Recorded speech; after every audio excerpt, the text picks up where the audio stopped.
আসসালামু আলাইকুম সুপ্রিয় শিক্ষার্থী, কেমন আছো তোমরা সবাই? আশা করি সকলে অনেক ভালো আছো।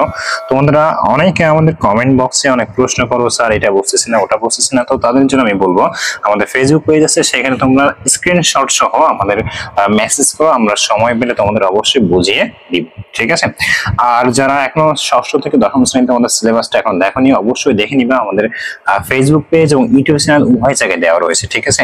আমাদের ফেসবুক পেজটাকে তোমরা ফলো দিয়ে সাথে থাকবা, কারণ তোমাদের ফেসবুক পেজের আপডেট যে নোটিশ গুলো রয়েছে সেগুলো প্রদান করা হয়ে থাকে। তো চলো আজকে ভিডিওটা আমরা শুরু করি। দেখো, আজকে আমরা শুরু করব 43 নম্বর পৃষ্ঠা থেকে অনুশীলনের যে কাজগুলো রয়েছে সেগুলো থেকে, ঠিক আছে? তো ফার্স্টে খেয়াল করো, অনুশীলনে আমাদের এখানে বহু নির্বাচনী প্রশ্ন দেওয়া রয়েছে কয়েকটা। আমরা ফার্স্টে সেগুলো সলিউশন করি। দেখো, বলা হয়েছে মূলধন জাতীয় ব্যয় কোনটি? তো এখানে মূলধন জাতীয় ব্যয় আছে মেশিন করে, যে ব্যয়টা একবার করে একাধিক বছর আমাদের সুবিধা পাওয়া যায়, সেটা হচ্ছে মূলধন জাতীয় ব্যয়। এবার দেখো, বলা হয়েছে যদি মূলধন জাতীয় ব্যয়কে মুনাফা জাতীয় ব্যয় হিসেবে লিপিবদ্ধ করা হয় তবে কোনটি নির্ণয় ভুল হবে? এখানে নেট মুনাফা নির্ণয়ে ভুল হবে। এবার দেখো, বলা হয়েছে মুনাফা জাতীয় ব্যয় হলো বিক্রয়ের জন্য গাড়ি ক্রয়, ব্যবসায় ব্যবহারের জন্য যন্ত্রপাতি ক্রয়, ডেলিভারি ভ্যানের রোড ট্যাক্স ও বীমা প্রিমিয়াম। তার মানে হচ্ছে 1 আর 3, তার মানে আমাদের খ নম্বরটা, ঠিক আছে? আচ্ছা, এরপর দেখো বলা হয়েছে যন্ত্রপাতি ক্রয় বিক্রয়কারী প্রতিষ্ঠানের যন্ত্রপাতি বিক্রয় লব্ধ অর্থ। তাহলে ক্রয় বিক্রয়কারী যে প্রতিষ্ঠান, তার বিক্রয় লব্ধ যে অর্থ, মানে বিক্রি করার পরে আমি যে টাকাটা পাচ্ছি সেটা হচ্ছে মুনাফা জাতীয় প্রাপ্তি, ঠিক আছে? যন্ত্রপাতি আমি বিক্রয় করছি, করে যেটা পাচ্ছি সেটা হচ্ছে আমি মুনাফা জাতীয় প্রাপ্তির ভিতরে অন্তর্ভুক্ত করতেছি। এবার খেয়াল করো, ব্যবসায়ের জন্য পণ্য আমদানি শুল্ক। তাহলে একটা ব্যবসায়ের জন্য আমি পণ্য আমদানি করতেছি, সেই ক্ষেত্রে আমাদের শুল্কটা দেওয়া হচ্ছে, সেটা হচ্ছে মুনাফা জাতীয় ব্যয়। এবার দেখো, সুকমল বড়ুয়া তার ব্যবসায়ের জন্য এখন জমি ক্রয় করেন।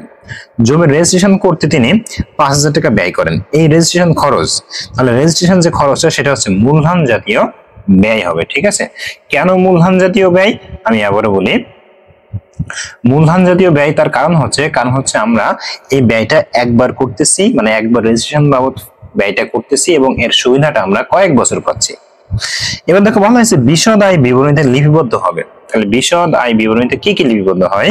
সেটা হচ্ছে মুনাফা জাতীয় আয় আর মুনাফা জাতীয় ব্যয়। এখানে মূলধন জাতীয় মূলধন জাতীয় কোনো কিছু এর ভিতরে ইনক্লুডেড হবে না। এবার দেখো, বলা হয়েছে বিশদ আয় বিবরণীতে গেল। এবার আমাদের আর্থিক অবস্থার বিবরণীতে কি হবে? আর্থিক অবস্থার বিবরণী আবার ব্যতিক্রম। কেমন? এখানে আসবে মূলধন জাতীয় প্রাপ্তি আর বিলম্বিত মুনাফা জাতীয় ব্যয়। এখানে মুনাফা জাতীয় কোনো কিছু আসতে পারবে না, তার মানে এখানে উত্তর হচ্ছে খ নম্বর। এবার দেখো, বলা আছে ব্যবসায় পণ্য আনয়নের জাহাজ ভাড়া প্রদান কোন ধরনের লেনদেন? তাহলে একটা ব্যবসায় আমি পণ্য আনয়ন করতেছি, সেক্ষেত্রে আমি জাহাজ ভাড়া প্রদান করছি, তো এটা হচ্ছে আমাদের মুনাফা জাতীয় লেনদেন। এবার খেয়াল করো, বিলম্বিত মুনাফা জাতীয় ব্যয় 3 বছরের জন্য পণ্যের প্রচারণা বাবদ অ্যাড ফার্মকে প্রদান করা হলো। আর বলা হয়েছে ব্যবসায় অফিস স্থানান্তর বাবদ ব্যয় করা হলো। আর যে 3 মাসের অগ্রিম ভাড়াটা দেওয়া রয়েছে এটা কিন্তু আসবে না, তার মানে 1 আর 3 কোথায় রয়েছে? খ নম্বরে রয়েছে। এবার আমাদের বলা হয়েছে উদ্দীপকটি পড়তে হবে এবং পরপর 3টা প্রশ্ন রয়েছে, সেটা আমাকে অ্যান্সার করতে হবে। তো চলো ফার্স্টে আমরা উদ্দীপকটা পড়ে ফেলি। দেখো, বলা হয়েছে 2014 সালের 1 জানুয়ারি বা 1 জানুয়ারি জনাব প্লাবন ভৌমিক তার ব্যবসায়ের জন্য 40,000 টাকা মূল্যের একটি যন্ত্রপাতি ক্রয় করেন। যেহেতু এটা 40,000 টাকা মূল্যের যন্ত্রপাতি ক্রয় করছে, এটা মূলধন জাতীয় হবে, ঠিক আছে ভাই? এরপর বলছে এই যন্ত্রপাতির সংস্থাপন বাবদ 5,000 টাকা আরো খরচ করা হয়েছে, তার মানে এই দুইটা মিলাই কিন্তু আমাদের মূলধন জাতীয় ব্যয়টা হবে। এবার বলা হয়েছে যন্ত্রটি তিনি 2017 সালে শেষে 25,000 টাকা বিক্রয় করেন। 14 সালে কিনছিল আর 17 সালে এসে 25,000 টাকা বিক্রয় করছেন। এবার বলা হয়েছে এ সময় যন্ত্রটির মূল্য বা অবচয় বাদ দেওয়ার পর ছিল 24,000 টাকা। অর্থাৎ এখানে একটু বুঝতে হবে যে সে 17 সালে 25,000 টাকা বিক্রি করছে, আর এখান থেকে অবচয় বাদ দেওয়ার পরে আমার যে টাকাটা ছিল সেটা হচ্ছে কত? 24,000 টাকা। এবার বলা হয়েছে মূলধন জাতীয় ব্যয়ের পরিমাণ কত? তাহলে মূলধন জাতীয় ব্যয়ের পরিমাণ কত হবে? একেবারে সিম্পল, আমরা যেটা দিয়ে যন্ত্রপাতি ক্রয় করছি এবং যে সংস্থাপন ব্যয়টা করছি তার মানে কত হলো? দুইটা মিলে 45,000 টাকা। এবার বলা হয়েছে 4 বছরে উক্ত যন্ত্রের মোট অবচয় হয়েছে। তাহলে দেখো, আমি কিনছিলাম 45,000 টাকা দিয়ে, আমি 4 বছর পর বিক্রি করছি কত টাকা? 25,000 টাকা। খেয়াল করো 25,000 টাকা। আর এখানে আমাকে বলা হয়েছে যে এই যন্ত্রপাতিটির অবচয় বাদ দেওয়া হয়েছে কত, 24,000 টাকা। তাহলে এক্ষেত্রে আমাদের মোট যন্ত্রের মোট কত টাকা অবচয় হয়েছে, তাহলে মোট কত টাকা অবচয় হয়েছে সেটা বের করতে হবে। তাহলে আমাদের যে ক্রয় মূল্যটা ছিল সেখান থেকে যদি এই অবশিষ্ট মূল্যটা বাদ দিয়ে দিই, তাহলে আমাদের যেটা থাকবে সেটা হচ্ছে আমাদের অপচয় হয়েছে। তার মানে আমরা বলতে পারি এখানে 21,000 টাকা আমাদের অপচয় হয়েছে। এবার দেখো বলা হয়েছে মূলধন জাতীয় আয়ের পরিমাণ। মূলধন জাতীয় আয়ের পরিমাণটা কত? তো এখানে মূলধন জাতীয় আয়ের পরিমাণটা আমাদের একেবারে সিম্পল। দেখো বাদ দেওয়ার পরে আমাদের অবশিষ্ট ছিল হচ্ছে 24,000 টাকা, আর আমরা বিক্রি করছিলাম 25,000 টাকা। তো 24,000 আর 25,000 যদি বিয়োগ করি তাহলে থাকে আমাদের 1,000 টাকা। এবার সুপ্রিয় শিক্ষার্থী খেয়াল করো, আমরা চলে আসলাম 45 নম্বর পৃষ্ঠায় এবং দেখো এখানে একটা সৃজনশীল প্রশ্ন দেওয়া রয়েছে। এই সৃজনশীল প্রশ্ন তোমাকে অ্যান্সার করতে হবে। সৃজনশীল প্রশ্নের অ্যান্সারটা একেবারে সহজ, তোমরা কেউ ভয় পাবে না, কারণ ভয় পেলে কিন্তু অঙ্কটা তোমরা জয় করতে পারবে না। তো চলো আমরা একটা একটা করে দেখে নিই। তো প্রথম দেখো বলা হয়েছে মূলধন জাতীয় প্রাপ্তির পরিমাণ। এখন প্রাপ্তিটা কি, আমরা যা যা পাবো সবই হলো আমাদেরকে প্রাপ্তি। ঠিক আছে, প্রাপ্তি আর আয় কিন্তু একই রকম না, একটু ডিফারেন্ট কিন্তু রয়েছে। সুতরাং যা যা পাবো সবই প্রাপ্তি, আবার সবই কিন্তু আয় নয়। এবার একটু খেয়াল করি, প্রথম প্রাপ্তির কথা যেহেতু বলা হয়েছে এবং সেটা অবশ্যই মূলধন জাতীয়, অর্থাৎ একাধিক মানে এক বছর পর পর যে যখন আমরা একবার করে পাই। যেমন মনে করো ব্যবসায় যখন আমি কোনো মূলধন নিয়ে আসি বা বিনিয়োগ করি, তাহলে সেটাকে আমরা কি বলি, ব্যবসায় মূলধন বিনিয়োগ। এরপর খেয়াল করো, তারপরে দেখো যন্ত্রপাতি ক্রয়, এটা ব্যয়। তো এখানে দেখো বলা হয়েছে ব্যাংক থেকে ঋণ গ্রহণ। ব্যাংক থেকে যখন আমি ঋণ গ্রহণ করছি সেটার পরিমাণটা কত, 3 লাখ টাকা। তো এই 3 লাখ টাকা কিন্তু আমি প্রত্যেক মাসে মাসে বা 2 মাস 3 মাস পর পর কিন্তু ঋণ গ্রহণ করতেছি না। আবার এই যে দেখো ব্যবসায় যে মূলধনটা বিনিয়োগ করছি, এটাও কিন্তু আমি 2 মাস 3 মাস বা 5 মাস পরে কিন্তু আমি বিনিয়োগ করতেছি না, আমি একবারই ঋণ গ্রহণ করছি, একবারই মূলধন বিনিয়োগ করেছি। সুতরাং এটা হচ্ছে আমার কি, আমার হচ্ছে মূলধন জাতীয় প্রাপ্তি। ঠিক আছে, তাহলে চলো সরাসরি আমরা ছকে কিভাবে করব সেটা দেখে নিই। আমি আগে থেকে তোমাদের জন্য করে রেখেছি। দেখো মূলধন জাতীয় প্রাপ্তির পরিমাণ, তাহলে প্রথম যেটা ছিল ব্যবসায় মূলধন বিনিয়োগ, এটা কিন্তু বিনিয়োগ তোমরা সম্পূর্ণটাই লিখবে। তাহলে মূলধন বিনিয়োগ কত টাকা, 5 লাখ টাকা। তাহলে আমরা জাস্ট এখানে লিখবো 5 লাখ টাকা। এবার দেখো বলা হয়েছে ব্যাংক থেকে আমরা ঋণ গ্রহণ করেছিলাম কত লাখ টাকা, 3 লাখ টাকা। তাহলে এখানেও ঠিক একইভাবে 3 লাখ টাকা আমরা লিখবো। আর এই লেখার পরে দুটো যদি আমরা যোগ করে দিই, তাহলে আমরা যেটা পাবো সেটা হচ্ছে আমাদেরকে 8 লাখ টাকা। আর 8 লাখ টাকা হচ্ছে মূলধন জাতীয় প্রাপ্তি। আশা করি খুব সুন্দরভাবে তোমরা কদাকটা বুঝতে পেরেছো। এবার আসি, দেখো আমাদের খ নম্বরে কি বলছে। খ নম্বরে বলছে মুনাফা জাতীয় আয়, ব্যয় এবং প্রাপ্তি ও প্রদানের পরিমাণটা নির্ণয় করে। এখানে কিন্তু 4টা জিনিস, সবগুলোই আমার মুনাফা জাতীয়, তবে এর ভিতরে একটা কথা আছে যে আয়, ব্যয়, প্রাপ্তি এবং প্রদান। তো প্রথমে আমরা যে কাজটা করব সেটা হচ্ছে আমরা মুনাফা জাতীয় কোনগুলা সেগুলো আগে একটু আমরা চিন্তা করব। ঠিক আছে, তো একটুখানি খেয়াল করো। দেখো আমরা এই যে দুইটা অলরেডি মার্কিং করে রেখেছি, এই দুইটা কিন্তু মূলধন জাতীয়। সুতরাং এই দুইটা কিন্তু এর ভিতরে কোনোভাবেই ইনক্লুডেড হবে না। ঠিক আছে, আচ্ছা এবার দেখো আর বাকি যেগুলো রয়েছে, যেমন যন্ত্রপাতি ক্রয়, এটাও কিন্তু মূলধন জাতীয়। ঠিক আছে, এটাও কিন্তু আমাদের মূলধন জাতীয়। এবার দেখো পণ্য ক্রয়, কর্মচারী বেতন প্রদান, বাকি যেগুলো রয়েছে সেগুলো যদি আমরা লক্ষ্য করি, তাহলে এটা হচ্ছে আমাদের মুনাফা জাতীয়। ঠিক আছে, তাহলে এই বাকি যেগুলো রয়েছে এখান থেকে আমাকে প্রাপ্তি, প্রদান, আয় এবং ব্যয় আমাকে চিহ্নিত করতে হবে। তাহলে আমাদের মুনাফা জাতীয় আয়টা প্রথমে কোনগুলো আসে সেগুলো আমরা একটু দেখে নিই। এখান থেকে দেখো প্রথম হচ্ছে বলা হয়েছে আয়ের পরিমাণ। আয়ের পরিমাণের ক্ষেত্রে বলা হয়েছে, একটু খেয়াল করো, দেখো এই যে বিনিয়োগ হতে মুনাফা প্রাপ্তি, তাহলে এই যে আমরা একটা আয় পেয়ে গেলাম। তারপর খেয়াল করো কমিশন প্রাপ্তি, এই আমরা একটা আয় পেয়ে গেলাম। এখন এখানে একটু কথা আছে, বুঝতে হবে, আমরা অঙ্ক করতেছি 2017 সালে, কিন্তু এখানে বলা হয়েছে যে কমিশন আমি যে পেয়েছি তার ভিতরে 4,000 টাকা আমার হচ্ছে 2016 সালের। তার মানে আমাদের যদি কোনো কিছু অগ্রিম থাকে বা বকেয়া থাকে, তাহলে এবং সেটা যদি এরকম উল্লেখ করে দেওয়া থাকে, তাহলে সেটা আমরা কি করব, কাঙ্ক্ষিত যে টাকা থাকবে সেখান থেকে সেটা আমরা বাদ দিয়ে দেখাবো। ঠিক আছে, আর সর্বশেষ দেখো এরপর রয়েছে পণ্য বিক্রয়। তাহলে পণ্য বিক্রয় করলে আমার কি হয়, আয় হয়। তাহলে এই তিনটা যে পয়েন্ট রয়েছে, এই তিনটা বিষয়, এই তিনটা টপিকসই মূলত আমাদের আয়ের ভিতরে ইনক্লুডেড হবে। ঠিক আছে, তো চলো দেখো আমরা এক ছকের ভিতরে সব করছি, একটু দেখে নিই। দেখো আমি এখানে দিয়েছি মুনাফা জাতীয় আয়, ব্যয়, প্রাপ্তি, প্রদানের পরিমাণ। এখানে সরি একটু প্রদানের পরিমাণটা হবে, আমি এখানে লিখে ফেলেছি অন্য কিছু, আমি কারেকশন করে দিয়েছি প্রদানের পরিমাণ।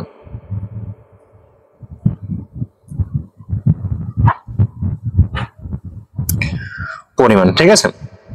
আচ্ছা এবার দেখো প্রথমে আসি মুনাফা জাতীয় আয়, যে তিনটা আমি বললাম যে বিনিয়োগ থেকে মুনাফা। তো বিনিয়োগ থেকে যখন আমি মুনাফাটা পাচ্ছিলাম সেটা কত পাচ্ছিলাম, আমরা পাচ্ছিলাম 14,000 টাকা। তোমরা সবাই একটু বইটা বের করে দেখে নাও, আমি তোমাদেরকে কিন্তু বলে দিচ্ছি। এবার খেয়াল করো কমিশন থেকে আমি বলেছিলাম যে আমার ওখানে বলা হয়েছিল যে 4,000 টাকা হবে 16 সালের ভিতরে অন্তর্ভুক্ত, তাহলে আমাকে সে 16 সালের টাকাটা আমাকে বাদ দিয়ে দিতে হবে। তাই দেখো আমি এখানে 50,000 থেকে 4,000 বাদ দিয়ে দিচ্ছি, তার মানে আমার থাকতেছে কত, এক্স্যাক্টলি 4,6,46,000 টাকা। ঠিক আছে। এবার খেয়াল করো, এবার দেখো আমাদের পণ্য বিক্রয়, সবাই একটু খেয়াল করো বইতে দেখো পণ্য বিক্রয়ের পরিমাণ দেওয়া রয়েছে অনেক বড় একটা অ্যামাউন্ট, 20 লাখ টাকা। তো এই কিন্তু আমাদের মূলধন মুনাফা জাতীয় যে আয় সেটা কিন্তু আমরা পেয়ে গেলাম। এখন যদি আমরা এগুলো যোগ করি তাহলে আমাদের মোট যে মুনাফা জাতীয় আয়ের পরিমাণ সেটা আমরা পেয়ে যাব। তাহলে এখন খেয়াল করে যে যোগ করি 20 লাখ 14 এবং 46, তার মানে 60,000 টাকা। তাহলে এটা হচ্ছে আমাদের মোট মুনাফা জাতীয়। তাহলে এখানে লিখবো, এই বড় লিখবো কি মোট, ঠিক আছে, লিখে এটা আমরা একটু দেখিয়ে দিব। তাহলে কিন্তু আমাদের মুনাফা জাতীয় যে আয়টা ছিল সেটা কিন্তু আমরা খুব সুন্দরভাবে বের করে ফেললাম, 20,60,000 টাকা। ওকে, এবার আমরা মুনাফা জাতীয় ব্যয়ের পরিমাণটা দেবো। তো তার আগে আমরা একটু ব্যয়গুলো একটু চিহ্নিত করে আসি। দেখো ব্যয়ের ভিতরে কি কি রয়েছে খেয়াল করি। ব্যয়ের ভিতরে আমার রয়েছে পণ্য বিক্রয়, কর্মচারী বেতন প্রদান, বিদ্যুৎ এবং টেলিফোন বিল যে প্রদান, যন্ত্রপাতি যে অপচয়, এরপর দেখো ভাড়া প্রদান রয়েছে। ঠিক আছে, এইগুলো হচ্ছে আমাদের ব্যয়ের পরিমাণ। ওকে, তাহলে চলো আমরা এগুলো ইনক্লুড করে ফেলি। এবং আরো একটা কথা বলতে চাই, দেখো ভাড়ার ভিতরেও আমাকে একটা কথা বলা হয়েছে যে এই যে 3,000 টাকা ভাড়াটা এটা 2018 সালের জন্য, তাহলে আমরা অঙ্ক করতেছি 2017 সাল, তাহলে 3,000 টাকা আমাকে কি করতে হবে, বাদ দিয়ে টাকাটা বসাতে হবে। তো চলো সরাসরি আমরা এটা লিখে নেই। তো দেখো এখানে প্রথমে পণ্য ক্রয়, তো পণ্য ক্রয় করছিলাম কত টাকা দিয়ে, 10 লাখ টাকা দিয়ে। তাহলে আমি জাস্ট এখন সে 10 লাখ টাকা এখানে লিখে নিলাম। এরপর দেখো বেতন প্রদান করতেছি, আমাদের যে কর্মচারী রয়েছে তাদের আমরা বেতন প্রদান করতেছি। তো সব মিলাই আমরা বেতন প্রদান করছি 3,80,000 টাকা সকল কর্মীদের মিলে। ঠিক আছে, তো আমরা তাহলে এটা লিখে ফেলি 3,80,000 টাকা। এবার দেখো হচ্ছে বিদ্যুৎ ও টেলিফোন আমরা যে বিল করছিলাম তার যে বিলটা রয়েছে সেটা হচ্ছে 12,000 টাকা। তোমরা একটু বইটা মিলিয়ে দেখে নাও, আমি কিন্তু বলে দিচ্ছি। ঠিক আছে, সামনে বই নিয়ে দেখে নাও, 12,000 টাকা। এবার দেখো যন্ত্রপাতির যে আমরা অবচয় ধরছিলাম, অবচয় কিন্তু অবশ্যই আমাদের মুনাফা জাতীয় ব্যয় হয়। ঠিক আছে, তো যে অবচয়টা ধরছিলাম সেটা হচ্ছে কত টাকা, আমরা একটু খেয়াল করি। যন্ত্রপাতি অবচয় আমার এখানে উল্লেখ করে দেওয়া রয়েছে। দেখো বিদ্যুৎ ও টেলিফোন বিলের নিচেই আমাদের উল্লেখ করে দেওয়া রয়েছে যে যন্ত্রপাতির অবচয় কত টাকা, 15,000 টাকা। তাহলে এই 15,000 টাকা আমি এখানে কি করলাম, লিখে নিলাম। ঠিক আছে, এবার খেয়াল করি ভাড়া খরচ। আমি বলেছিলাম যে ভাড়া খরচ 3,000 হচ্ছে 18 সালের জন্য, তাহলে সেই 3,000 টাকাটা আমি বাদ দিয়ে বাকিটা আমি বসিয়ে দেবো। তার মানে হচ্ছে 37,000 টাকা। তো সুপ্রিয় শিক্ষার্থী দেখো আমরা ব্যয়ের যে পরিমাণগুলো সেগুলো কিন্তু বসিয়ে ফেলেছি। এখন জাস্ট এগুলো আমরা কি করব, যোগ করব। তো তোমরা ক্যালকুলেটর দিয়ে এগুলো যোগ করে ফেলবে। তো যোগ করে দেখা যাবে 14,44,000 টাকা। এটা কিন্তু আমরা ব্যয়ের পরিমাণ পাইলাম। ঠিক আছে, আশা করি খুব সুন্দরভাবে এটাও তোমরা বুঝতে পেরেছো। এবার আসি আমাদের এর পরে যেটা বলা আছে প্রাপ্তির পরিমাণ। প্রাপ্তিটা একটু বুঝি, খুবই গুরুত্বপূর্ণ একটা জিনিস, প্রাপ্তির পরিমাণ। প্রাপ্তি মানে হচ্ছে তুমি যে টাকাটা টোটালি পাচ্ছ, সেটা 10 টাকা হতে পারে, 20 টাকা হতে পারে। এখন প্রথমে খেয়াল করি, দেখো প্রাপ্তি যা যা পাচ্ছি এবং সেটা হতে পারে কি মুনাফা জাতীয়। তাহলে এখন খেয়াল করি আমি যখন বিনিয়োগ করতেছি, খেয়াল করো আমি যখন বিনিয়োগ করতেছি সেখান থেকে কিন্তু আমি মুনাফা পাচ্ছি। কত টাকা পাচ্ছি, সেখান থেকে আমি বিনিয়োগ থেকে মুনাফা পাচ্ছি 14,000 টাকা। কত টাকা, 14,000 টাকা। তাহলে এই সম্পূর্ণটাই হচ্ছে আমার প্রাপ্তি। এবার দেখো কমিশন পাচ্ছিলাম। ঠিক আছে, কি পাচ্ছিলাম, কমিশন পাচ্ছিলাম। কত টাকা কমিশন পাচ্ছিলাম, এই যে 50,000 টাকা। এই সম্পূর্ণটাই হচ্ছে আমার প্রাপ্তি। এর ভিতরে কিন্তু 3,000 টাকা 4,000 টাকা কিন্তু আমাদের 16 সালের বলা হয়েছে। কিন্তু প্রাপ্তির ক্ষেত্রে এই বাদ গুলো আমাকে মানে যেগুলো ইনক্লুডেড থাকে, যে 2016 সালে 17 সালে এরকম ইনক্লুডেড করে থাকে, দেওয়া থাকে অতিরিক্ত, সেগুলো আমাকে বাদ দেওয়ার প্রয়োজন হয় না, কারণ ওটা আমি কি পাচ্ছি, ওটা হচ্ছে আমি ডিরেক্টলি পাচ্ছি। ঠিক আছে, এরপর দেখো পণ্য বিক্রয়। তাহলে পণ্য বিক্রয়ের জন্য রয়েছে কত, 20 লাখ টাকা। তাহলে এই তিনটা যদি আমি যোগ করে দেই তাহলে আমার মুনাফা জাতীয় প্রাপ্তি কিন্তু আমি পেয়ে যাব। তো চলো তাহলে আমরা এটা দেখে ফেলি। তো দেখো প্রথমে বিনিয়োগ থেকে প্রাপ্তি এটা ছিল 14,000 টাকা, আমরা সুন্দর করে এটা বসিয়ে দিব। এরপরে কমিশন প্রাপ্তি এটা ছিল 50,000 টাকা, সম্পূর্ণ টাকাটাই, 1 টাকাও কিন্তু বাদ যাবে না। আর সর্বশেষ পণ্য বিক্রয় করছি সেটা হচ্ছে 20 লক্ষ টাকা। ঠিক আছে, এখন যদি এই দুইটা আমি যোগ করে ফেলি তাহলে আমাদের কত হবে, 20 লক্ষ 6 আচ্ছা 14 সরি 50 14 64, তাহলে মানে 20 লক্ষ 64,000 টাকা আমাদের মোট মুনাফা জাতীয় প্রাপ্তি। ঠিক আছে, তোমরা একটা কাজ করবো, তোমরা এখানে মোট লিখে দেবে কথাটা। ঠিক আছে, প্রত্যেকটা শেষে মোট কথাটা লিখে দিবা, তাহলে তোমাদের জন্য অনেক ভালো হবে, সুবিধা হবে, বুঝতে সুবিধা হবে, শিক্ষকও সুন্দরভাবে বুঝতে পারবে। তাহলে আমাদের মুনাফা জাতীয় প্রাপ্তির পরিমাণ শেষ। এবার আমরা দেখবো মূলধনের পরিমাণটা, খেয়াল করো। সরি মূলধন না, সরি মুনাফা জাতীয় প্রদানের পরিমাণ, মানে কি কি প্রদান করছি। তাহলে দেখো, যখন আমি পণ্য ক্রয় করতেছিলাম তখন কিন্তু টাকা দিচ্ছিলাম, তাহলে এই একটা আমাদের পণ্য ক্রয় একটা। তারপর দেখো কর্মচারী বেতন যখন দিচ্ছিলাম সেই একটা, বিদ্যুৎ ও টেলিফোনের বিল যখন দিচ্ছিলাম এই একটা। এবার খেয়াল করো, অবশ্যই কিন্তু এর ভিতরে আসবে না, কারণ কি, কারণ আমরা কিন্তু অবশ্যই অলরেডি মুনাফা জাতীয় ব্যয়ের ভিতরে ইনক্লুডেড করে ফেলেছি। ওকে, এবার আমরা দেখবো, দেখো ভাড়া প্রদান করতেছিলাম, তাহলে ভাড়া প্রদান করতেছিলাম কত, সেটাও আমার সম্পূর্ণ টাকাটা চলে আসবে। ঠিক আছে, এখানে কিন্তু কোনোভাবে কোনো কম দাম হবে না। তো চলো এই যেগুলো লিখে ফেললাম এগুলো আমরা এখন সুন্দরভাবে এর ভিতরে ইনক্লুডেড করে ফেলি। তো দেখো প্রথমে লিখেছি পণ্য ক্রয়, তো পণ্য ক্রয় করছিলাম কত টাকা দিয়ে, সবাই একটু বইটা মিলিয়ে দেখো 10 লাখ টাকা দিয়ে। ঠিক আছে, এবার দেখো বেতন প্রদান করছিলাম, যাবতীয় যে কর্মচারী রয়েছে সবারই বেতন প্রদান করছিলাম 3,80,000 টাকা দিয়ে। তোমরা বইটা অবশ্যই দেখো। এবার দেখো বলা হয়েছে বিদ্যুৎ ও টেলিফোন বিল আমরা করছিলাম 12,000 টাকা, তাহলে এক্ষেত্রে আমি এখানে বসালাম 12,000। আর সর্বশেষ হচ্ছে ভাড়া প্রদান করছিলাম 40,000 টাকা, তাহলে এই যে আমি ভাড়া প্রদান 40,000 টাকা বসিয়ে দিলাম। একেবারে সহজভাবে কিন্তু তোমাদেরকে বোঝানোর চেষ্টা করতেছি। এখন জাস্ট এটা আমরা যোগ করব, তো ক্যালকুলেটর ব্যবহার করে সবাই যোগ করে নাও, দেখবা আমাদের যোগফল আসছে 14,32,000। তো এটাও কি, এটা হচ্ছে মোট।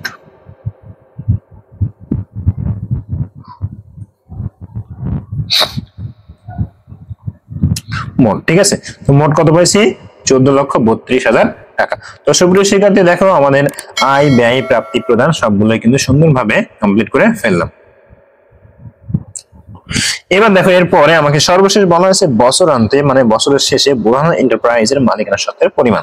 যদি এরকম বিবরণী থেকে আমাকে মালিকানা সত্ত্বের পরিমাণের কথা বলা হয় তাহলে মনে রাখবা আমাকে প্রারম্ভিক যে মূলধন তার সাথে আমাকে নিট যে আয় হয়েছে, কি হয়েছে, আয় হয়েছে, সে আয়টা আমাকে যোগ করতে হবে। আর এখান থেকে যে ব্যয়টা হয়েছে ব্যয়টা আমাকে বাদ দিতে হবে, আর উত্তোলন যদি থাকে সেটাও আমাকে বাদ দিতে হবে। তাহলে আমরা দেখো খ নম্বরে দেখো মুনাফা জাতীয় আয় আর মুনাফা জাতীয় ব্যয় এই দুইটাই কিন্তু পেয়েছিলাম, তাহলে এই দুইটা কিন্তু আমাদের অবশ্যই কাজে লাগবে। আর সেই সাথে আমাদের দেখো এখানে উত্তোলন রয়েছে 5,000 টাকা, সেটাও আমাকে এখানে ইনক্লুড করতে হবে। তো চলো আমরা সরাসরি এটা দেখে নিই। তো খেয়াল করো আমি এখানে লিখেছি মালিকানা সত্ত্বের পরিমাণ লিখে প্রথম দেখো প্রারম্ভিক যে মূলধনটা ছিল সেটা আমি 5 লাখ টাকা বসিয়ে দিয়েছি। এবার খেয়াল করো, এবার যে বিষয়টা বুঝতে হবে সেটা হচ্ছে যোগ আমাদের যে মুনাফা জাতীয় ব্যয়, একটু খেয়াল করি, সরি মুনাফা জাতীয় আয়। তো দেখো এখানে যদি একটু খেয়াল করি আমাদের মুনাফা জাতীয় যে আয়, এই যে আয়, তো আয়টা টোটাল বের হয়েছে কত, 20,60,000 টাকা। তাহলে আমরা জাস্ট ওখানে সে 20,60,000 টাকা যুক্ত করব। তাহলে এই যে মুনাফা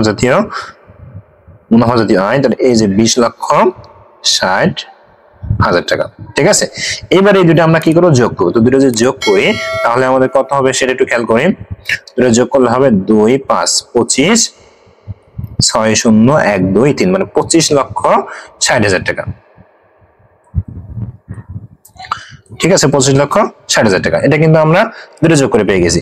এবার আমরা যে কাজটা করবো মুনাফা জাতীয় ব্যয়টা যেটা পেয়েছিলাম খতে, দেখো আমরা দেখে আসি খ নম্বরে মুনাফা জাতীয় যে ব্যয়, এই যে ব্যয় এখানে কত পাইছিলাম, এখানে 14,44,000 পাইছিলাম। জাস্ট এটা আমি এখন ওখান থেকে বাদ দিয়ে দিব।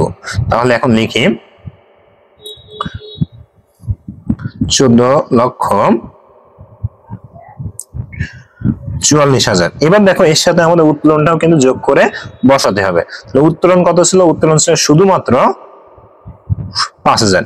এখন আমরা যদি এই দুটো যোগ করি তাহলে দেখা যাবে আমাদের উত্তর আসছে 11 লক্ষ, সরি এখানে আমাদের যেটা যোগ করলে উত্তর আসছে, উত্তর না সরি দুটো যোগফল আসছে 14,49,000। এবার আমাকে কি করতে হবে, এটা আমাকে বাদ দিতে হবে উপরটা থেকে, তো উপর থেকে বাদ দিয়ে আমার থাকবে হচ্ছে 11,11,000। ঠিক আছে, 11,11,000। সুপ্রিয় শিক্ষার্থী, আশা করি তোমরা মালিকানা সত্ত্বের যে পরিমাণটা নির্ণয় করতে হয় সেগুলো খুব সুন্দরভাবে খুব ইজিলি তোমরা নির্ণয় করতে পেরেছো।